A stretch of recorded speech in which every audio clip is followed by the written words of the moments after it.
Makanya setelah kemudian turun ayat ini, Nabi SAW tidak lagi meladeni orang-orang musyrik itu, yang mereka belum tentu masuk Islam gitu ya. Kalau musuh sudah jelas, maka Nabi SAW tidak mau meladeni mereka lagi. Dari sini ada faedah ikhwatu fiddin, maka dekatilah orang-orang yang sangat mencintai Allah dan Rasulnya, jauhi orang-orang yang memusuhi Allah dan Rasulnya. Di sini diajarkan tentang dua kalimat, al-wala'u wal bara'u. Apa itu wala? Wala itu meletakkan loyalitas kepada Allah, kepada Rasul, kepada orang-orang yang beriman. Adapun bara itu berlepas diri dari musuh Allah, musuh Rasul, dan musuh orang-orang yang beriman. Artinya kita harus lebih dekat lagi kepada orang-orang yang mencintai Allah. Berkawanlah dengan mereka, bermajlislah dengan mereka, tinggalkan kawan-kawan yang justru menjerumuskan kita dari kemaksiatan. Makanya kenapa Nabi SAW punya perhatian kepada kita soal pertemanan kan? Kata Nabi SAW, al-mar'u ala dini khalili. Seseorang itu digantungkan agama temannya. Bahkan ada para ulama mengatakan, Anda bergaul selama 40 hari saja dengan orang jahat, pasti akan jadi jahat. Sebagaimana Anda bergaul 40 hari saja dengan orang baik, insya Allah akan jadi baik.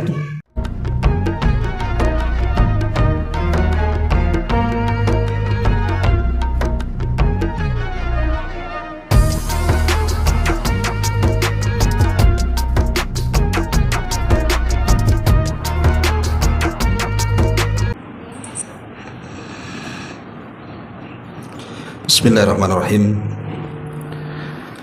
Assalamualaikum warahmatullahi wabarakatuh. Bihamdillahi wassalatu wassalamu ala rasulillah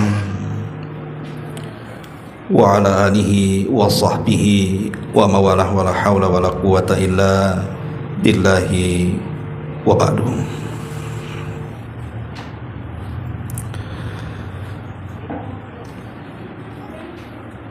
Tidak dengar suaranya. Tadi udah keluar suaranya.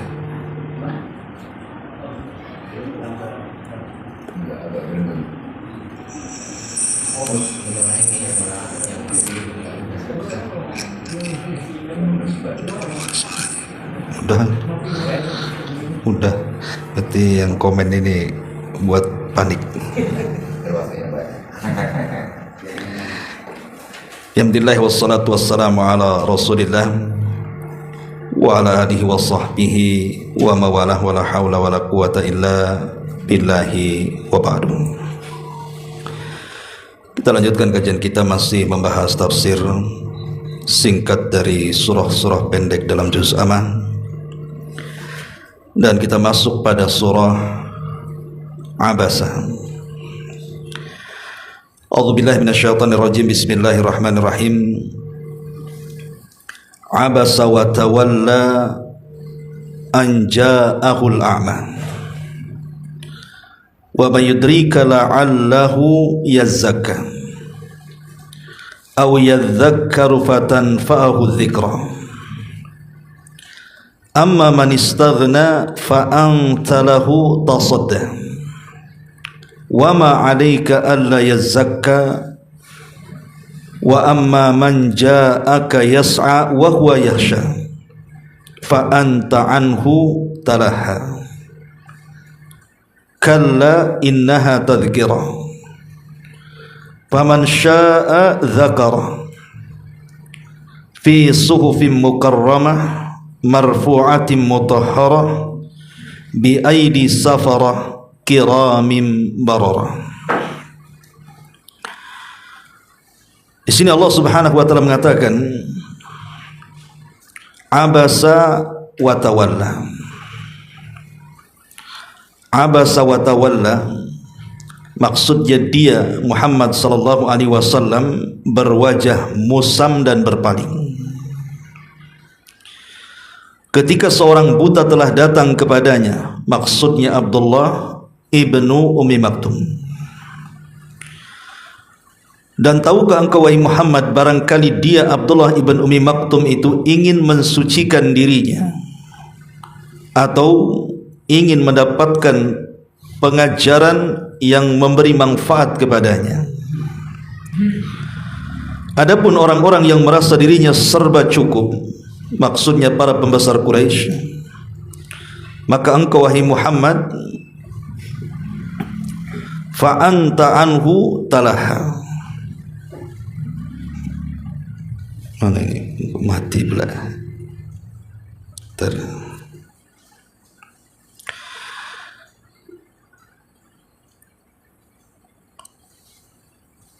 Adapun orang-orang yang merasa dirinya serba kecukupan, maksudnya para pembesar Quraisy, fa anta lahu tasadda, maka engkau wahai Muhammad memberi perhatian lebih kepada mereka.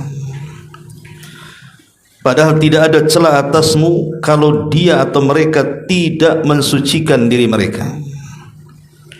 Adapun orang yang datang kepadamu dengan bersegera, sedang dia takut kepada Allah Subhanahu wa taala, engkau wahai Muhammad malah mengabaikannya. Sekali-kali jangan begitu. Sungguh ajaran-ajaran Allah itu satu peringatan. Maka barang siapa menghendaki, tentulah dia akan memperhatikan peringatan itu.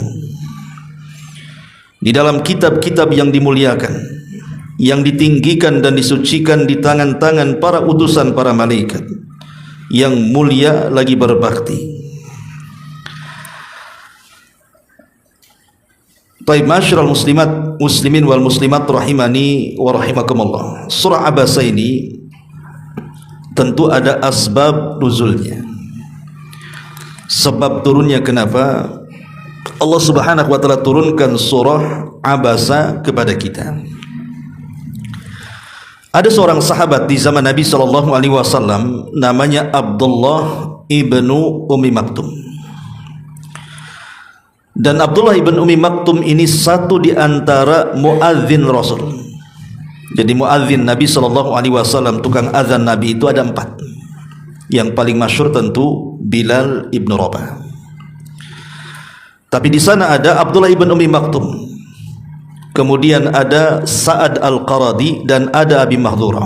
Jadi 4, Bilal bin Rabah, Abdullah ibn Ummi Maktum, Sa'ad al-Qaradi maula Ammar ibn Yasir, kemudian yang keempat Abu Mahdhura, yang diajarkan Nabi SAW lafaz as-salatu khairum minan naum dalam azan subuh. Lah 4 sahabat ini terbagi di 3 masjid. Pertama Masjid Nabawi. Maka Nabi SAW meletakkan 2 sahabat untuk menjadi muadzin. Pertama Bilal dan yang kedua Abdullah ibnu Ummi Maktum. Kemudian yang kedua Masjid Quba. Masjid yang pertama dibangun Nabi SAW, diletakkan di situ Sa'ad al-Qaradi maula Ammar ibn Yasir, budak yang dimerdekakan oleh Ammar ibnu Yasir. Kemudian di Masjidil Haram Nabi SAW meletakkan Abu Mahdhura. Itulah sahabat yang diajarkan lafaz tathwib, as-salatu khairum minan naum. Inilah 4 muadzin Nabi SAW. Tetapi yang paling masyhur adalah Bilal ibn Rabah, karena dia yang pertama kali diangkat menjadi muadzin oleh Nabi SAW. Lah adapun Bilal dengan Abdullah ibn Ummi Maktum ini saling bergantian, terutama di adzan subuh. Karena Abdullah ibn Ummi Maktum ini orangnya buta, dia tidak bisa melihat fajar. Maka Bilal ibn Rabah dijadikan muazzin di azan pertama. Kemudian apabila terbit fajar, maka Bilal akan mengatakan kepada Ibn Ummi Maktum, azanlah. Maka Abdullah ibn Maktum pun kemudian azan di sholat subuhnya. Dari sini kata Nabi SAW saat mengkhitab orang-orang yang sahur, kata Rasul, makanlah, minumlah kalau hanya sekedar mendengar azan Bilal, tapi berhentilah makan dan minum kalau sudah terdengar azannya Ibnu Ummi Maktum. Berarti Bilal azan pertama, Abdullah ibnu Ummi Maktum azan kedua. Adapun kisah Abdullah ibn Ummi Maktum, siapa Abdullah ibn Ummi Maktum ini? Sehingga diturunkan ayat kepada Nabi SAW, teguran keras dari Allah Subhanahu wa taala. Adapun secara nasab, dia adalah Abdullah ibnu Ummi Maktum. Lihat, Abdullah ibn Ummi Maktum. Ummi Maktum ini ibunya. Harusnya kan bapaknya kalau nasab itu kan, tapi dinasabkan kepada ibunya. Ada yang mengatakan bahwa namanya adalah Abdullah, ada juga yang mengatakan namanya Husain, ada juga yang mengatakan namanya Amr. Tetapi yang dikenal kunyahnya Abdullah ibnu Ummi Maktum. Kenapa kemudian dinasabkan kepada ibunya Ummi Maktum? Ada yang mengatakan Maktum itu artinya mengalami kebutaan, karena saat ibunya melahirkan Abdullah ini, dia terlahir buta. Jadi buta sejak kecil. Nama ibunya bukan Ummi Maktum, tetapi ada yang mengatakan bahwa nama ibunya adalah Atikah. Dia adalah Atikah, dan ibnu Ummi Maktum ini sendiri adalah sepupu daripada Khadijah. Jadi ibunya Atikah itu bibi daripada Khadijah. Kemudian lahirlah Abdullah ibn Ummi Maktum. Makanya Khadijah dengan ibnu Ummi Maktum itu sepupuan. Dia anak daripada bibi Khadijah. Ma'asyiral muslimin yang dimuliakan Allah Subhanahu wa taala, lah Abdullah ibn Ummi Maktum ini termasuk sahabat yang as-sabiqunal awwalun. Dia adalah sahabat yang mula-mula masuk Islam. Dan sahabat yang mula-mula masuk Islam masuk dalam firman Allah Subhanahu wa taala, as-sabiqunal awwalun minal muhajirin wal ansar walladzina tabauhum bi ihsan radhiyallahu anhum wa radu'an. Orang-orang yang awal-awal lagi mula-mula dalam keislaman. Siapa mereka? Orang-orang muhajirin dan ansar, dan orang-orang yang mengikuti mereka dengan baik, maka Allah akan redha kepada mereka sebagaimana mereka redha kepada Allah Azza wa Jalla. Artinya mereka menjadikan percontohan dan ikutan siapapun yang datang setelahnya. Jadi siapapun yang datang setelah mereka, para muhajirin dan ansar yang awal-awal, maka dalam beragama harus mengikuti mereka. Makanya Allah mengatakan walladzina tabauhum bi ihsan, dan orang-orang yang datang setelah mereka mengikuti mereka dengan baik. Menunjukkan bahwa para sahabat menjadi rujukan. Lah termasuk di dalamnya Abdullah ibn Ummi Maktum radhiyallahu an. Jadi ketika Islam mulai menyinari kota Mekah, Abdullah ibn Ummi Maktum ini salah satu orang yang menghendaki keislaman. Jadi ingin sekali masuk Islam. Setelah dia mendengar agama Nabi SAW yang membawa tauhid, membawa rahmat, dia berkeinginan untuk masuk Islam. Maka dia pun berusaha untuk datang menemui Nabi SAW. Lah ketika itu Nabi SAW sedang mengumpulkan para pembesar Quraisy.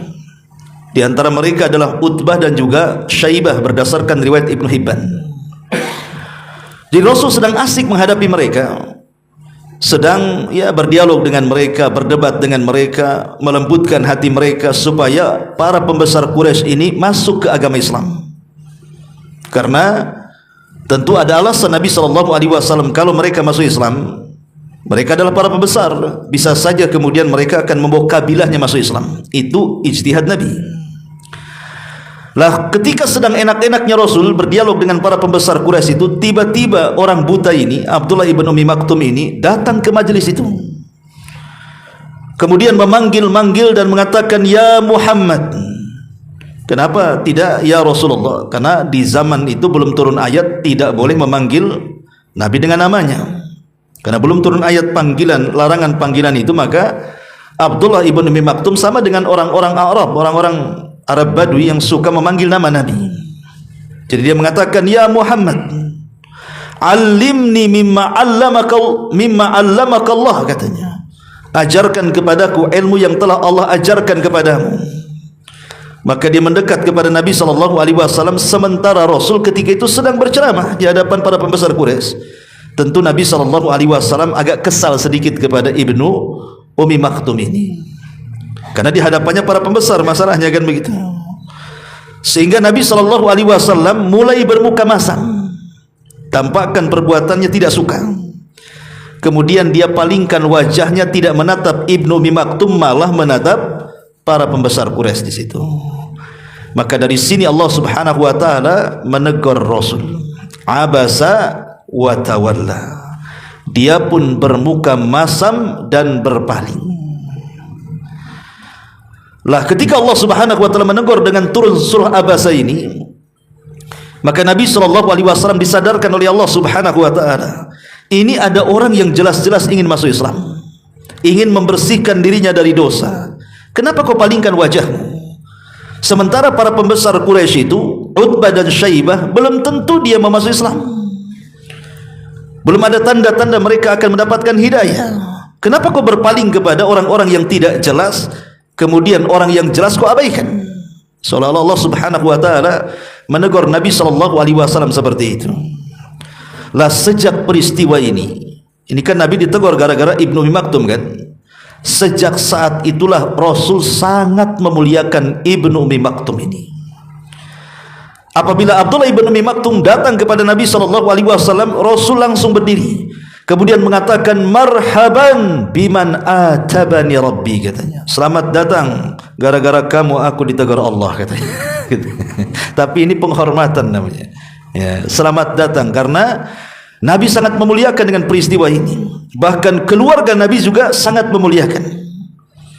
Apabila Abdullah ibn Maktum pamannya datang ke rumah salah satu istri Nabi, sebutlah Aisyah Ummul Mukminin radhiyallahu anha, maka keluarga Nabi akan memberikan makanan terlezat dan air madu yang enak kepada Ibnu Ummi Maktum. Sampai satu hari Aisyah radhiyallahu anha bercerita, ada temannya di sampingnya, dia heran dan tidak kenal siapa Ibnu Ummi Maktum ini, karena dia orang miskin, buta lagi, tidak kenal. Ya. Ketika kemudian sampai di rumah Aisyah, dijamunya dengan makanan yang lezat, dengan air madu yang lezat. Jadi kawannya Aisyah ini heran dan mengatakan, kenapa begitu hormat kepada orang ini, katanya. Maka Aisyah mengatakan, dia adalah Ibnu Ummi Maktum, karena dia Nabi SAW ditegur Allah Subhanahu wa taala. Artinya Ibnu Ummi Maktum ini memiliki kedudukan yang luar biasa di hadapan Nabi. Setelah Nabi pergi, dia menjadi imam salat.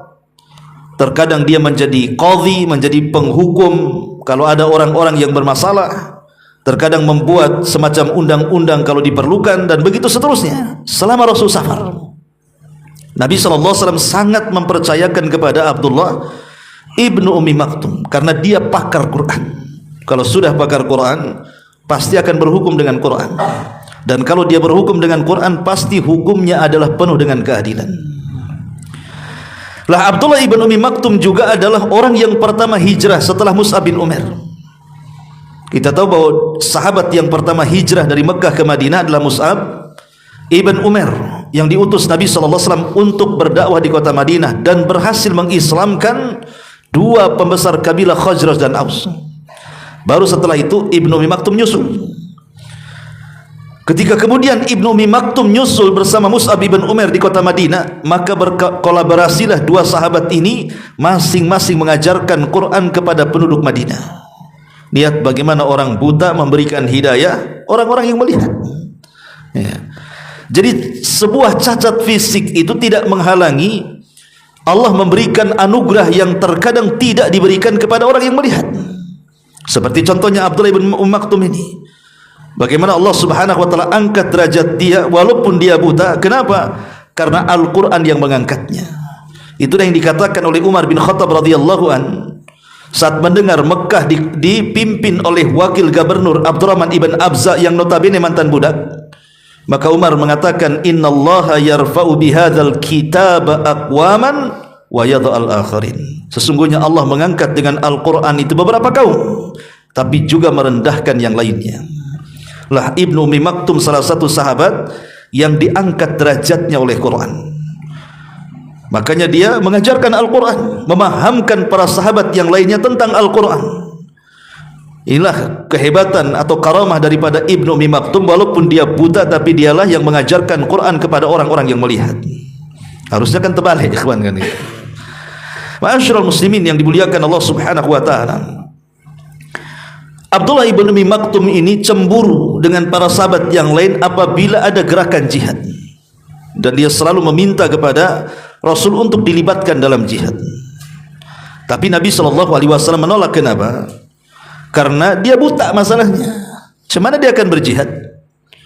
Musuh aja tidak akan kelihatan, kan gitu. Maka Nabi SAW tidak mengizinkan Abdullah ibn Ummi Maktum untuk berjihad. Sampai satu hari Nabi SAW, dan ini diceritakan oleh seorang sahabat namanya Zaid ibn Thabit. Zaid ibn Thabit ini adalah pencatat wahyu Nabi. Jadi ketika kemudian turun wahyu kepada Nabi SAW, la yastawil qa'iduna minal mu'minin, tidak sama orang-orang yang duduk tidak berjihad dengan orang-orang yang melangkahkan kakinya berjihad dari kalangan kaum mukminin. Kata Nabi SAW, wahai Thabit, catatlah ayat ini, surah An-Nisa ayat 95. Lah ketika ayat itu turun, Abdullah ibn Ummi Maktum dia mendatangi Nabi SAW dan mengatakan, ya Rasulullah, fa kaifa bima la yastati'ul jihad, bagaimana dengan orang yang tidak bisa jihad? Kalau tidak sama orang yang berjihad dengan orang-orang yang duduk-duduk seperti saya ini, macam mana? Saya tidak bisa jihad, saya tidak bisa melihat. Apakah masuk juga dengan ayat itu? Maka Nabi SAW terdiam sampai kemudian turun ayat setelahnya, di mana Allah Subhanahu wa taala kemudian menurunkan ayat setelahnya, ghaira ulil dharari, kecuali orang buta, katanya. Catat wahai Thabit. Artinya tidak sama orang yang berangkat jihad dengan orang yang duduk-duduk, kecuali orang buta. Ada pengecualian kan itu. Setelah Abdullah bin Maktum mengatakan, bagaimana dengan saya? Maka turun ayat kepada dia, ayat selanjutnya An-Nisa 96-nya. Ma'asyiral muslimin yang dimuliakan Allah Subhanahu wa taala, walaupun demikian di ujung hayatnya Abdullah ibn Ummi Maktum ini mati syahid. Ketika Umar bin Khattab radhiyallahu anhu menggerakkan pasukan di perang Qadisiyah, maka Abdullah ibn Ummi Maktum ini sudah tekad, saya harus ikut perang. Dari dulu dia ingin jihad tapi dilarang. Ketika dia hendak mendaftar untuk perang Qadisiyah ini, teman-temannya tetap mengatakan, bukankah orang buta ada rukhsah, tidak untuk jihad? Kata Ibnu Ummi Maktum, oh tidak, saya ingin jihad sekarang. Akhirnya dia minta kepada Umar agar dia yang membawa bendera itu. Ketika kemudian pasukan berada di tengah-tengah musuh, Abdullah ibn Ummi Maktum itu yang megang bendera tuh. Dan pasukan mengingatkan, wahai Ibnu Maktum, hati-hati, kau yang pegang bendera. Artinya kalau sampai bendera ini jatuh atau kau lari, kan itu, maka ini mempengaruhi pasukan.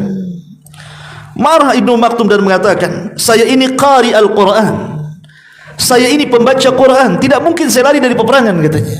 Enak saja kalau kau ngomong bahasanya kan itu. Tidak mungkinlah saya lari, saya ini qari Al-Quran, saya ini pembaca Quran.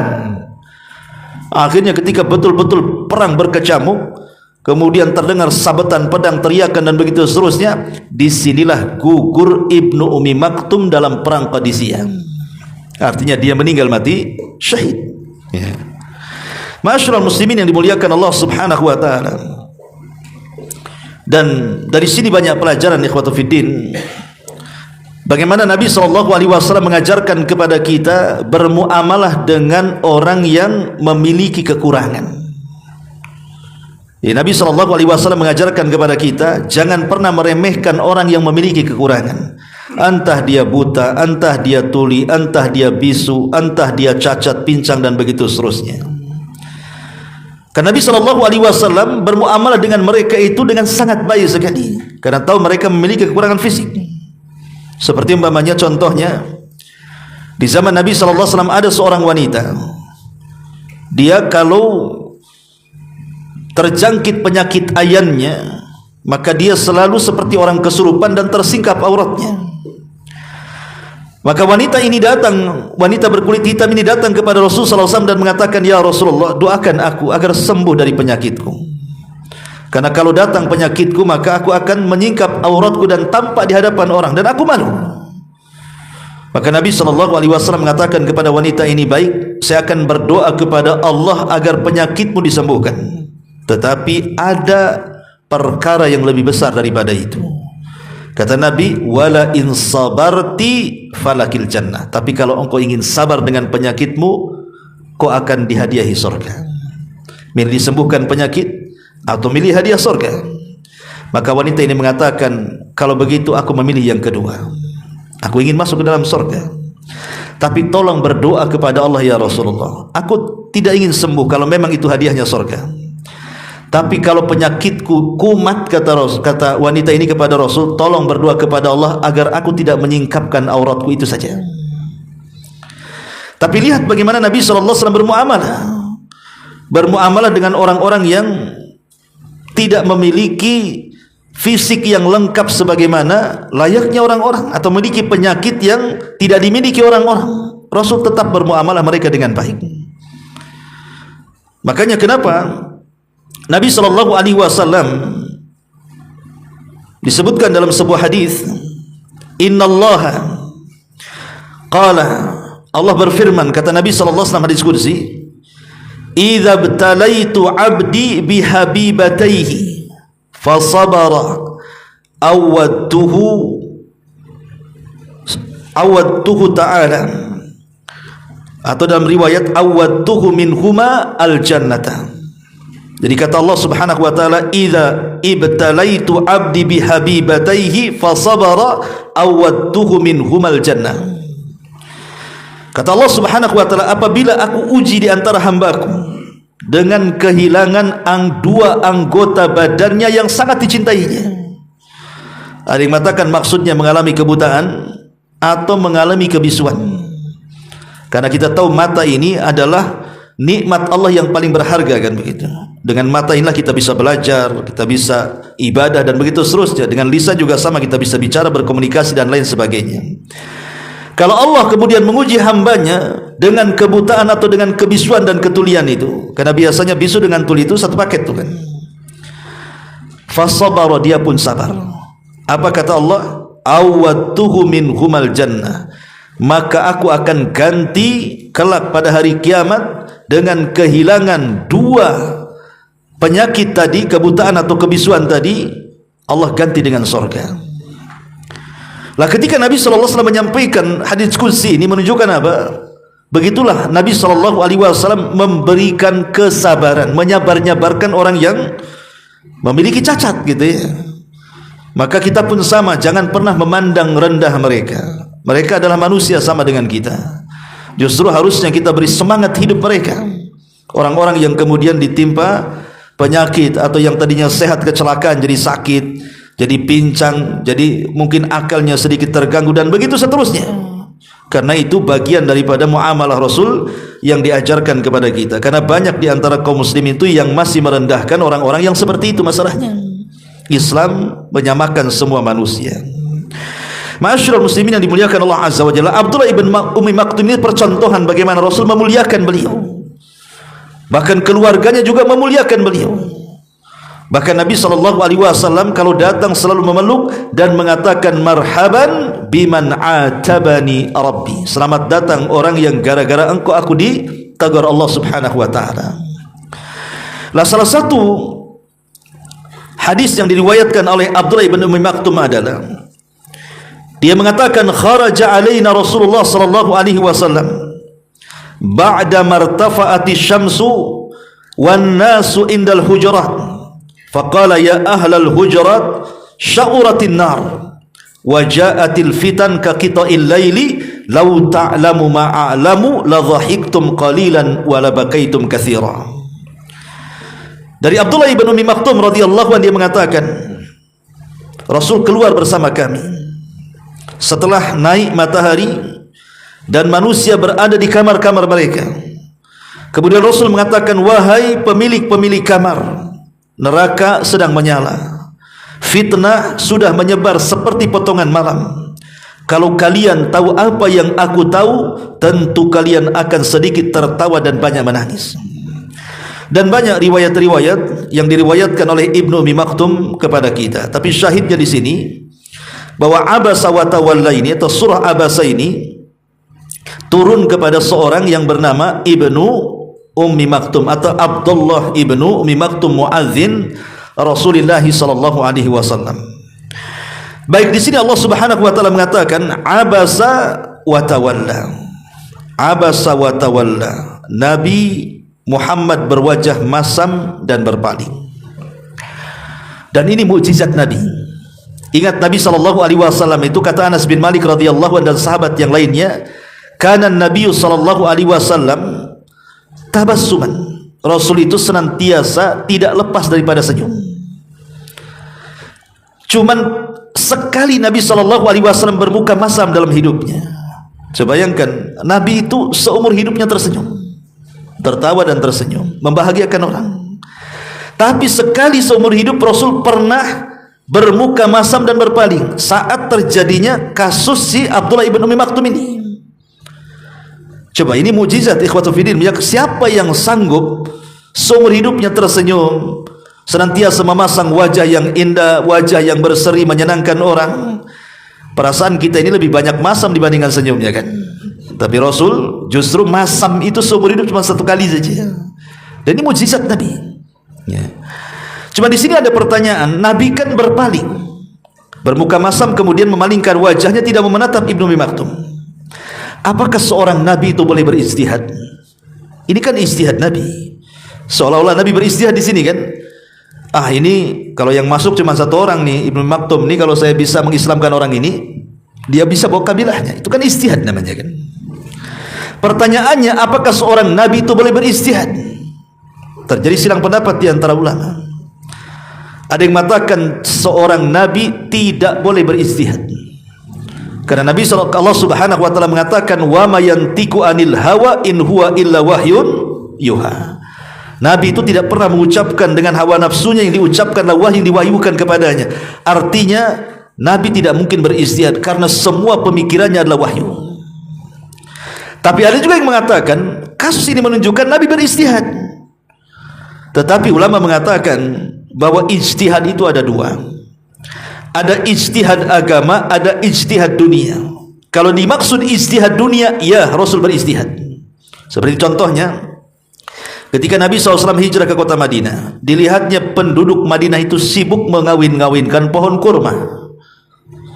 Maka Rasul mengatakan, seandainya kalian tinggalkan pekerjaan ini dan fokus untuk beribadah, itu lebih baik. Akhirnya kemudian para sahabat meninggalkanlah, tidak mengawinkan kurma lagi. Rupanya setelah tahun depan hasilnya tidak lebih banyak daripada sebelumnya, karena Rasul tidak paham soal perkurmaan kan itu ya. Maka setelah itu para sahabat banyak yang kemudian mengeluh, wahai Rasul, hasilnya tidak sebagaimana tahun kemarin. Maka Nabi SAW mengatakan, antum a'lamu bi umuri dunyakum, kalian lebih paham dan tentang urusan dunia kalian. Lanjutkan saja. Artinya soal urusan dunia Rasul tidak paham. Terkadang ada yang lebih paham dibandingkan Nabi SAW. Tapi kalau urusan agama, sebagian ulama mengatakan tidak ada ijtihad. Jadi ijtihadnya Rasul itu dalam urusan dunia. Kalau urusan agama tidak ada ijtihad. Makanya di sini ditegur oleh Allah Subhanahu wa taala, abasa wa tawalla, sampai kepada ayat-ayat tadi. Kemudian juga faedah kalimat abasa wa tawalla ini, ikhwan, bahwa Nabi SAW manusia sama dengan kita. Terkadang dia jatuh ke kesalahan kan, tapi kan bukan dosa besar. Tidak ada nabi atau rasul yang terjerumus kepada dosa besar. Kalau dosa kecil itu diperselisihkan. Nah, contohnya di sini Nabi SAW mengabaikan siapa? Ibnu Umi Maktum, manusiawi. Nabi berpikir bahwa kalau orang ini muslim, maka akan membawa kabilahnya masuk Islam. Sementara kalau Ibnu Umi Maktum masuk Islam, ya sendirian aja dia kan begitu. Padahal itu sebuah kesalahan. Makanya Allah Subhanahu wa taala tegur itu. Itulah yang Allah katakan, wa wadha'na anka wizrak, dan kami letakkan wizrak, itu maksudnya kesalahanmu. Nah, salah satunya adalah kesalahan ketika dia mengabaikan Abdullah ibn Umi Maktum dan menghadap para pembesar Quraisy di sini. Dari sini kita tidak boleh hulu ekstrim terhadap Nabi SAW sampai menuhankan beliau, dan tidak boleh juga merendahkan Nabi SAW. Makanya dalam syahadat kita senantiasa diajarkan kalimat Abdullahi wa Rasuluh. Dia adalah hamba sama dengan kita. Terkadang ada salahnya, tetapi Allah tegur kan itu. Tapi dia juga Rasul, kita tidak boleh menyembahnya. Dia hamba, tidak boleh menyembahnya, dan dia Rasul, tidak boleh menghinanya. Ya, dia sama manusia dengan kita. Kata Rasul, ana basarum mislukum, saya adalah manusia seperti kalian. Artinya jangan pernah menyembah Rasul. Karena ada orang-orang di zaman sekarang itu ketika memuji Nabi SAW, sampai pujiannya itu selevel rububiyah Allah. Seolah-olah Nabi itu bisa menyembuhkan, seolah-olah Nabi itu bisa menghilangkan kesulitan, seolah-olah Nabi itu bisa, dan begitu seterusnya. Hak yang harusnya diberikan kepada Allah diberikan kepada Nabinya. Ini tidak boleh, ghulu namanya. Tapi tidak boleh juga kita remehkan karena dia Rasul, dia Nabi. Ya. Maka dari sini kalimat abasa wa tawalla menunjukkan bahwa dia adalah ada sisi manusianya. Dia bukan malaikat. Terkadang terjerumus kepada kesalahan tapi langsung diturunkan wahyu untuk meluruskannya.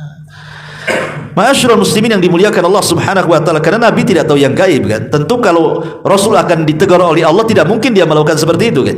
Menunjukkan Rasul tidak tahu yang gaib kan. Ya, samalah ketika dia menginterogasi Aisyah. Ketika dituduh berzina dengan seorang sahabat namanya Safwan ibn Mu'attil oleh orang-orang munafik. Rasul datang kepada Aisyah dan mengatakan, "Ya Aisyah, la in lamamti bi dzambin fastaghfirillah." Wahai Aisyah, kalau memang engkau berbuat zina dengan si Safwan ibn Mu'attil itu, kau bertobat saja. Padahal Aisyah kan tidak berzina. Tapi kenapa Rasulullah SAW mengatakan seperti itu? Karena Rasul tidak tahu yang gaib. Makanya Rasul mengatakan, wa in lamamti bi dzambin fastaghfirillah. Kalau engkau memang berbuat seperti itu, bertobatlah kepada Allah. Fa innal abda idza taba taballahu alaihi. Karena seorang hamba kalau bertobat Allah terima tobatnya. Tetapi kata Rasul, kalau engkau tidak melakukannya, fasayubarri'ukillah azza wa jal fawqa sab'as samawat. Maka Allah akan melepaskan dirimu dari tuduhan itu oleh Allah yang berada di lapisan-lapisan di atas sana. Lapisan langit di atas sana, kata Rasul. Ya. Artinya Rasul tidak tahu yang gaib kan. Sebab habis itu turun surah An-Nur ayat 1 sampai 9 yang mengatakan Aisyah ini tidak berzina, dibersihkan oleh Allah. Kalau Nabi SAW tahu bahwa akan turun wahyu membersihkan bahwa Aisyah tidak berzina dengan Safwan ibn Mu'attil, kenapa Rasul mengatakan kepada Aisyah, kalau engkau berbuat dosa, akui kan begitu kan? Menunjukkan dia tidak tahu yang gaib. Sama ketika dia memakan racun yang diberikan oleh seorang wanita Yahudi Zainab bintul Harith, sampai kemudian tercicipi sedikit. Kalau Rasul dari awal tahu di daging itu ada racunnya, tidak mungkin Rasul memakannya. Menunjukkan bahwa Nabi SAW manusia sama dengan kita. Dia tidak tahu yang gaib kecuali yang Allah Subhanahu wa taala beritahu kepada kita. Abasa wa tawalla. Dia Muhammad berwajah masam dan berpaling. Anja'ahul a'ma, karena seorang buta telah datang kepadanya. Maksudnya Abdullah ibn Ummi Maktum.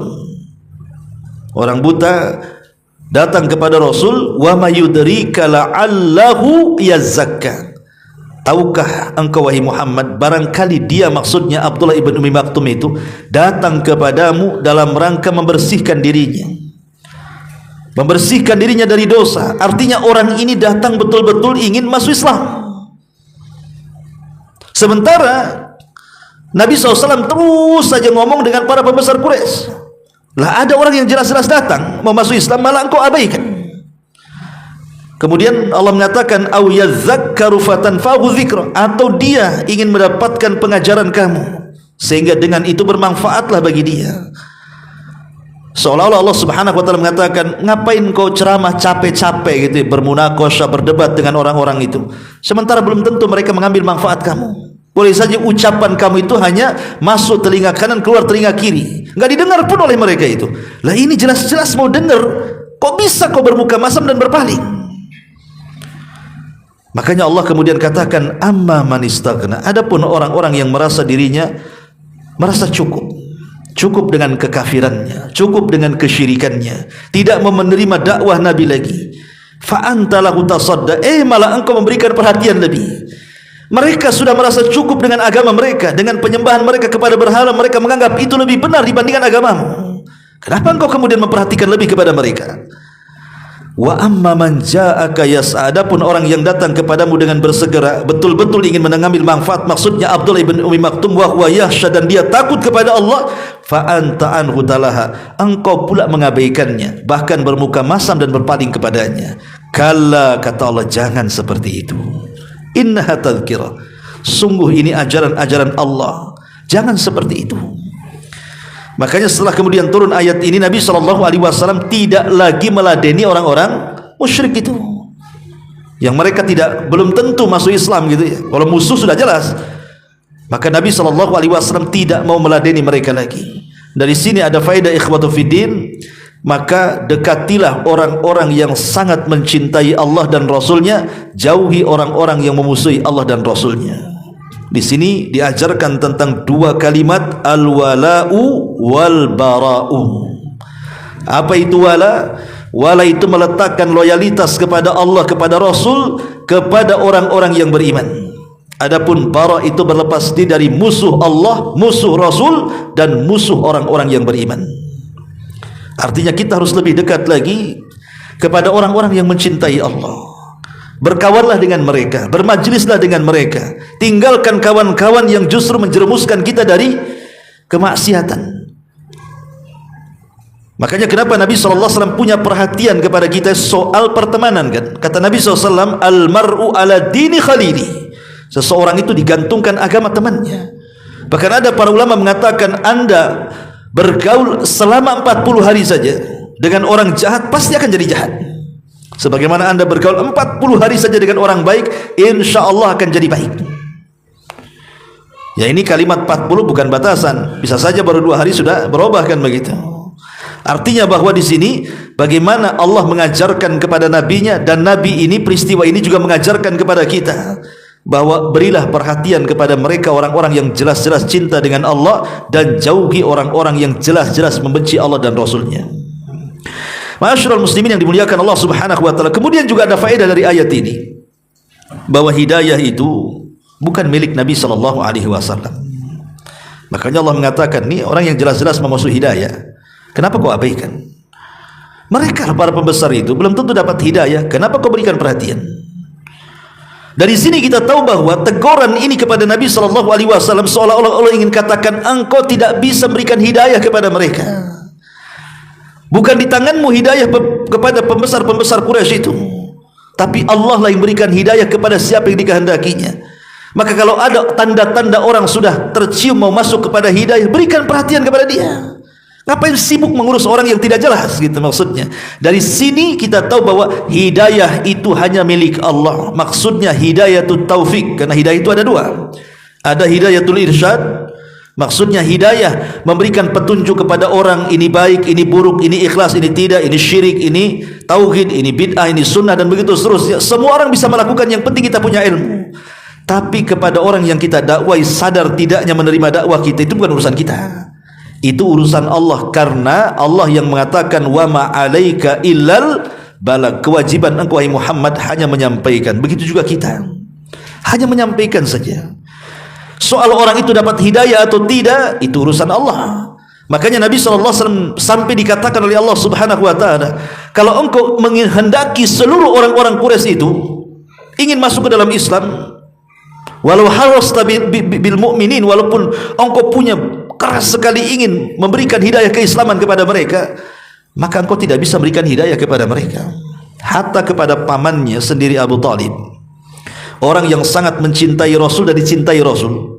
Saat detik-detik wafatnya Rasul ingin supaya Abu Talib masuk Islam, sampai mengatakan, kul ya ammi la ilaha illallah kalimatun uhajubika indallah. Wahai pamanku, katakan la ilaha illallah. Kalau kau bisa mengatakan kalimat ini, aku akan berhujah di hadapan Allah dengan kalimat ini, kau akan selamat. Tapi hidayah milik Allah. Ketika Abu Talib memandang Abu Jahal, kawan yang di sampingnya, memandang Musayyib, memandang Umayyah, kemudian Abu Jahal mengatakan, atarghabu an millati Abdul Muttalib. Hei Abu Talib, apakah kau benci dengan agama moyangmu Abdul Muttalib? Kau akan mengucapkan kalimat itu? Maka Abu Talib terus memandang rekan-rekan yang di sampingnya. Akhirnya sampai ruh keluar dari jasadnya, Abu Talib tidak mau mengucapkan la ilaha illallah dan tetap berpegang dengan agama teman-temannya. Itulah kalau salah kawan jadi seperti ini jadinya. Kalau seandainya ketika itu tidak ada Abu Lahab, tidak ada Abu Jahal, tidak ada Musayyib, dan tidak ada para pembesar Quraisy di samping Abu Talib, tentu Abu Talib akan mengikuti ucapan Nabi. Kenapa? Karena dia sudah membenarkan Islam sebelumnya. Dia mengatakan tidak ada agama yang lebih baik daripada agama Muhammad. Walaula malamatan nas, kalau bukan karena celaan manusia kepadaku, tentu aku akan mengiktiraf agamanya adalah samham mubina, di atas agama yang lurus dan bertauhid. Pasti aku akan ikut dia. Cuman karena takut celaan, tak mau dia ngikut. Nanti apa kata dunia kok saya masuk Islam kan itu, sementara saya tokoh Quraisy gitu. Itulah yang menyebabkan Abu Talib tidak masuk Islam, karena ada kesombongan dalam hatinya. Ma'asyiral muslimin yang dimuliakan Allah Subhanahu wa taala, maka ayat ini memberikan pelajaran besar kepada kita agar kita menyebarkan hidayah sebanyak-banyaknya. Karena Nabi SAW berusaha mendakwahkan Islam sampai kepada para pembesar Quraisy dengan harapan kalau mereka masuk Islam maka bawahan-bawahannya akan ikut masuk Islam, dan itu semangat dakwah. Artinya Rasul mengajarkan kepada kita semangat dakwah, bahwa kita ini dalam kondisi apapun tetap berdakwah, minimalnya kepada keluarga lah, kepada tetangga, ke teman-teman dekat kan itu. Karena tidak harus berdakwah itu seperti ustadz begitu kan. Dah bisa kita berdakwah kepada pasangan kita. Dan kita tahu bahwa pahala dakwah itu luar biasa. Kata Nabi SAW kepada Ali radhiyallahu an, ya Ali, la an yahdiyallahu bika rajulan wahidan khairun laka min humrin na'am. Wahai Ali, kalau lantaran lisanmu satu orang dapat hidayah karenamu, itu lebih baik daripada unta merah. Unta merah maksudnya barang yang berharga di zaman itu, ya. Inilah diantara faedah singkat daripada surah Abasa wa Tawalla, diambil dari asbab nuzulnya. Adapun tentang penjabaran kalimat per kalimatnya insyaallah kita lanjutkan di minggu depan. Tapi sampai di sini kita buka tanya jawab, silakan kalau ada yang mau bertanya.